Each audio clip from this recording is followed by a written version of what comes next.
আসসালামু আলাইকুম, স্বাগতম জানাচ্ছি বিবিসি নিউজ আন্তর্জাতিক সংবাদে। শুরুতেই সংবাদ শিরোনাম, এরপর বিস্তারিত।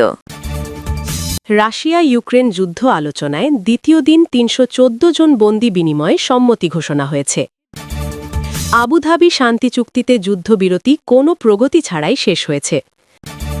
যুক্তরাষ্ট্র ও রাশিয়া উচ্চস্তরের সামরিক সংলাপ পুনঃস্থাপনে সম্মত হয়েছেন। আবুধাবি আলোচনায় যুদ্ধবিরোধী তহবিল সহ রাজনৈতিক ইস্যুতে অমীমাংসিত থাকল আইআরএন যুক্তরাষ্ট্র পারমাণবিক আলোচনা শুক্রবার ওমানেতে অনুষ্ঠিত হবে। আপনি যদি ইসরায়েলি আগ্রাসনের অবসান চান এবং গাজার মানুষের শান্তি কামনা করেন, তাহলে আমাদের চ্যানেলটি সাবস্ক্রাইব করে আমাদের পাশেই থাকুন। আমরা গাজার সর্বশেষ ও গুরুত্বপূর্ণ সব খবর আপনাদের সামনে নিয়মিতভাবে তুলে ধরব।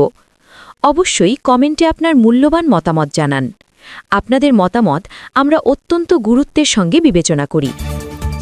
রাশিয়া ইউক্রেন যুদ্ধ আলোচনায় ৩১৪ জন বন্দী বিনিময়ে সম্মতি ঘোষণা হয়েছে। এই আলোচনায় উভয় পক্ষ আনুষ্ঠানিকভাবে নিশ্চিত করেছে যে নির্দিষ্ট তালিকা অনুযায়ী মোট ৩১৪ জন যুদ্ধবন্দীকে পর্যায়ক্রমে বিনিময় করা হবে।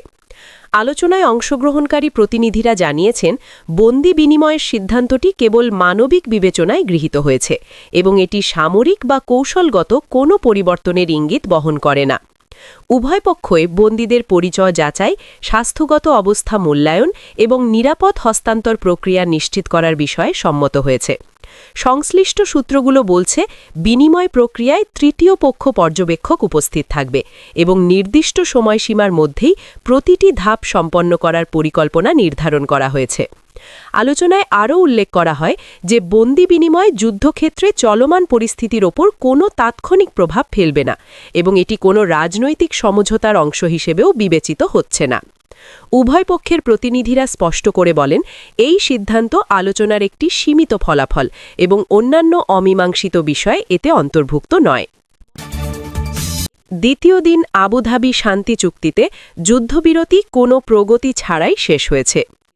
আবুধাবিতে অনুষ্ঠিত দ্বিতীয় দিনের শান্তি আলোচনা নির্ধারিত সময়ের মধ্যেই শেষ হলেও যুদ্ধবিরতির বিষয়ে কোনো অগ্রগতি হয়নি বলে সংশ্লিষ্ট প্রতিনিধিরা নিশ্চিত করেছেন।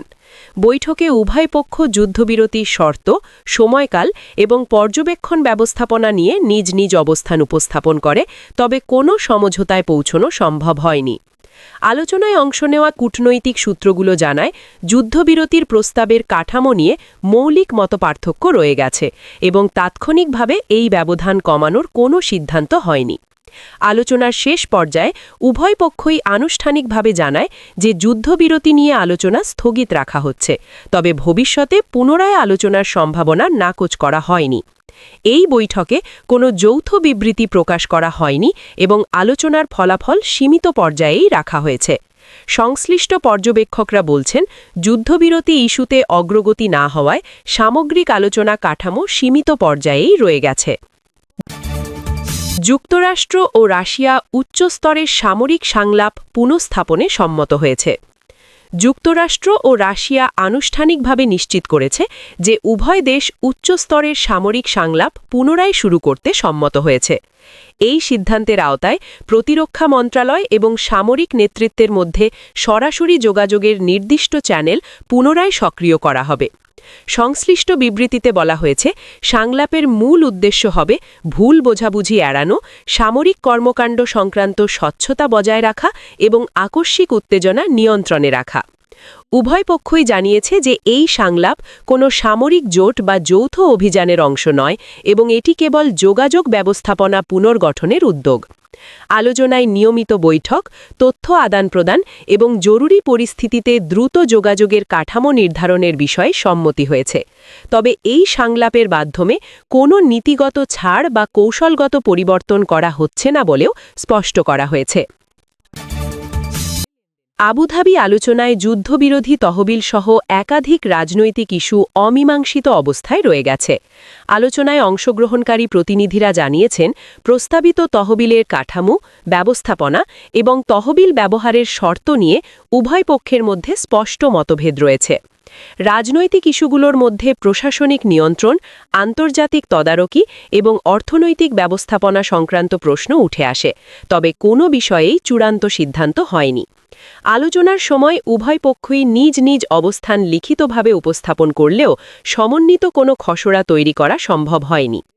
এই অমীমাংসিত বিষয়গুলো নিয়ে ভবিষ্যতে আলাদা আলোচনার সম্ভাবনার কথা উল্লেখ করা হলেও নির্দিষ্ট সময়সূচি নির্ধারণ করা হয়নি। সংশ্লিষ্ট সূত্রগুলো বলছে, রাজনৈতিক ইস্যুগুলোতে অগ্রগতি না হওয়ায় সামগ্রিক আলোচনা কাঠামো সীমিত পর্যায়েই রয়ে গেছে। আইআরএন যুক্তরাষ্ট্র পারমাণবিক আলোচনা শুক্রবার ওমানেতে অনুষ্ঠিত হবে। ইরান ও যুক্তরাষ্ট্র নিশ্চিত করেছে যে পারমাণবিক বিষয়ক আলোচনা শুক্রবার ওমানের রাজধানীতে অনুষ্ঠিত হবে। এই বৈঠকে উভয় পক্ষ তাদের নিজ নিজ অবস্থান এবং অগ্রাধিকার বিষয়গুলো উপস্থাপন করবে বলে জানানো হয়েছে।